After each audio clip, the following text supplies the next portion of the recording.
السلام علیکم، کیا حال ہے دوستو؟ امید ہے آپ سب لوگ خیریت سے ہوں گے۔ آج پھر حاضر ہیں آپ کے پاس ایک مسلمان قبیلے کی تاریخ کو لے کر، اور ایک قوم جو کہ پاکستان میں آباد ہے اور بڑی تعداد میں آباد ہے، اور پاکستان کی بنیادی قوموں میں سے ایک قوم مانی جاتی ہے۔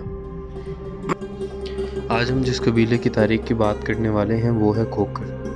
کھوکھر قوم کھوکھر پنجاب کے علاقے کی ایک مشہور و معروف جاٹ برادری ہے جو اس وقت پاکستان اور بھارت کے ملحقہ علاقوں میں رہائش پذیر ہے۔ لفظ کھوکھر فارسی لفظ خوخار سے نکلا ہے جس کے معنی خون خار کے ہیں۔ کھوکھر شروع سے مسلمان ہیں اور مذہب اسلام کے پیروکار ہیں۔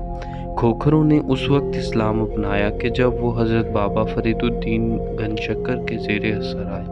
قرون وسطیٰ کے فارسی مورخ فرشتہ نے کھوکھروں کو اپنی تحریروں میں مذہب اور اخلاقیات کے بغیر ایک وحشی نسل لکھا ہے۔ کھوکھر قبیلہ 13ویں، 14ویں اور 15ویں صدی کے دوران پنجاب کا سب سے طاقتور، بااثر اور سب سے غالب قبیلہ تھا۔ اگر ان کی بنیادی شاخوں کی بات کی جائے تو ان میں جاٹ کھوکھر، قطب شاہی کھوکھر یہ اپنے نام کے ساتھ ملک لگاتے ہیں اور اپنا سلسلہ نسب آوان قبیلے سے جوڑتے ہیں۔ خانزادہ کھوکھر یہ اپنی نسبت خانزادہ برادری سے کرتے ہیں اور اپنے نام کے ساتھ خان لگاتے ہیں۔ راجپوت کھوکھر، بہرحال شاخ کوئی بھی ہو، مذہب کے لحاظ سے کھوکھر قبیلہ شروع سے ہی مسلمان ہے اور یہ اسلام کے پیروکار رہے ہیں۔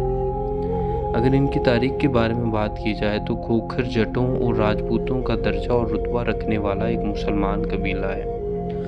جنگجو قوموں مارشل قبائل میں سے ایک ہے۔ متنوع راجپوت اور جٹ رتبے والے قبیلے کے طور پر کھوکھروں کی سب سے زیادہ تعداد جہلم اور چناب کی وادیوں میں ہے اور بالخصوص جنگ اور شاہپور جیسے اضلاع میں آباد ہیں۔ لیکن چاہے کم تعداد میں ہی صحیح، وہ زیر سندھ، ستلج اور لاہور کے علاوہ جہلم سے لے کر ستلج تک پہاڑیوں کے دامن میں بھی ملے ہیں۔ لیکن کھوکھر سابقہ روایت کے مطابق وہ بالاصل شمالی پنجاب میں آباد ہوئے اور تیمور نے انہیں وہاں سے بے دخل کیا۔ جہلم اور چناب پر میدانوں کے کھوکھروں ایک ارتکاز اور دامن کوہ کے کھوکھروں کا وسیع اختلاط اس نظریہ میں کچھ رنگ بھرتا ہے کہ وہ پہاڑوں سے نیچے کی طرف پھیلے، نہ کہ جنوب سے اوپر کی طرف۔ اکبر کے دور میں کھوکھروں کو ہوشیار پور کے دسوئیہ پرگنہ کا ایک بااثر اور اہم مسلمان قبیلہ دکھایا گیا تھا، اور مسلمان تاریخ دان ہمیں بتاتے ہیں کہ تیمور کے حملے کے وقت کھوکھر لاہور پر قابض اور اپر باری دواب میں مقتدر تھے۔ کھوکھروں کے ماخذ بھی پنجاب کے کسی بھی قبیلے جتنے ہی مبہم ہیں۔ جلندھر میں بتایا جاتا ہے کہ وہ اپنے قبیلے کے اندر ہی شیخوں، عوانوں اور دیگر ان جیسوں کے ساتھ بیاہ کرتے ہیں، نہ کہ راجپوت پڑوسیوں کے ساتھ۔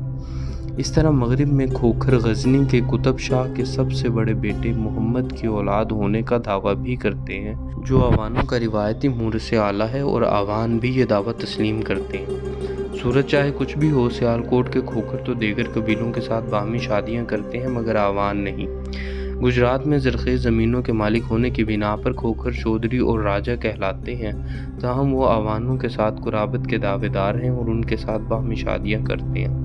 ہندوستان کی تاریخ میں کھوکھروں کا ذکر کافی جگہوں پر ملتا ہے۔ تیمور کے مورخین کے مطابق کھوکھروں نے اس کی فوج کے خلاف مدافعت میں کافی اہم کردار ادا کیا، اور اکتوبر 1398 میں تیمور نے دریائے بیاس کے کنارے جال کے مقام پر شاہپور کے سامنے پڑاؤ ڈالا۔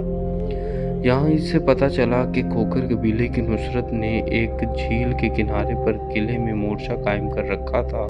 تیمور نے نصرت پر حملہ کیا اور اس کو شکست دے کر بہت سا مال و اسباب اور مویشی لوٹ لیے۔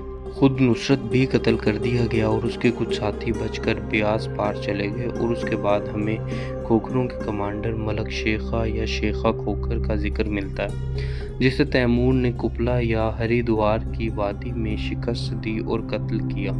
تاہم ظفر نامہ اس بات سے اختلاف کرتا ہے۔ اس میں علاؤ الدین کا تذکرہ شیخ کوکاری کے نائب کے طور پر کیا گیا۔ اس کے بعد ہم تیمور کی واپسی کے دوران میں جمع میں آمد سنتے ہیں۔ جموں کے نواح میں اس نے کافروں کے 7 قلعوں پر قبضہ کیا، جن کے لوگ ہندوستان کے سلطان کو جزیہ ادا کیا کرتے تھے، لیکن کافی عرصہ سے یہ سلسلہ منقطع ہو چکا تھا اور ان میں سے ایک قلعہ ملک شیخہ کرکر کا تھا، لیکن ظفر نامہ کے مطابق قلعے کا مالک ملک شیخ کھوکھر کا ایک رشتہ دار شیخہ تھا۔ اس طرح معاملہ کچھ واضح ہو جاتا ہے اور نصرت کھوکھر بیاس کے کنارے قتل ہوا، جس کے بعد اس کے بھائی شیخہ نے تیمور کے سامنے ہتھیار ڈال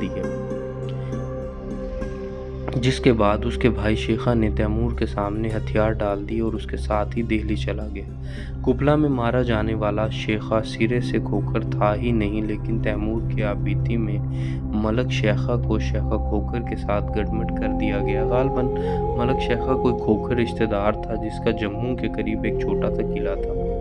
تیمور کے ہاتھوں گرفتار ہونے کے بعد شیخہ صفحۂ تاریخ سے غائب ہو جاتا ہے، لیکن 1420 میں کوئی 22 برس بعد جسرت ابن شیخہ منظر پر ابھرتا ہے، اور اس برس کشمیر کے بادشاہ نے سندھ پر چڑھائی کی تو جسرت نے حملہ کر کے اس کو شکست دی، قید کیا اور سارا مال اسباب اپنے قبضے میں لیا۔ اس کامیابی سے حوصلہ پا کر جسرت دہلی پر قبضے کے خواب دیکھنے لگا اور تیمور جاتے وقت خضر خان کو اپنا حاکم مقرر کر گیا۔ جسرت نے اس کی وفات کی خبر سنی تو بیاس اور ستلج پار کر کے مینا رہنماؤں کو شکست دی، لدھیانہ سے لے کر عروبر تک کا علاقہ فتح کیا اور پھر جلندھر کی طرف بڑھا۔ جسرت نے حکمت سے زیرک خان کو قید کر کے واپس لدھیانہ آیا اور پھر سرہند کا رخ کیا۔ سرہند کا قلعہ زیر نہ ہو سکا اور سلطان مبارک شاہ کی پیش قدمی نے اسے پسپا ہو کر لدھیانہ جانے پر مجبور کر دیا۔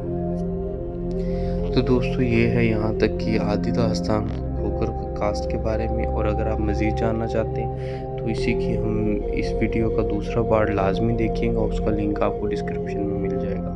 امید کرتے ہیں آپ کو ویڈیو پسند آئی ہوگی، اپنے دوستوں کے ساتھ شیئر کیجیے۔ بہت شکریہ، اپنا خیال رکھیے گا، اللہ حافظ۔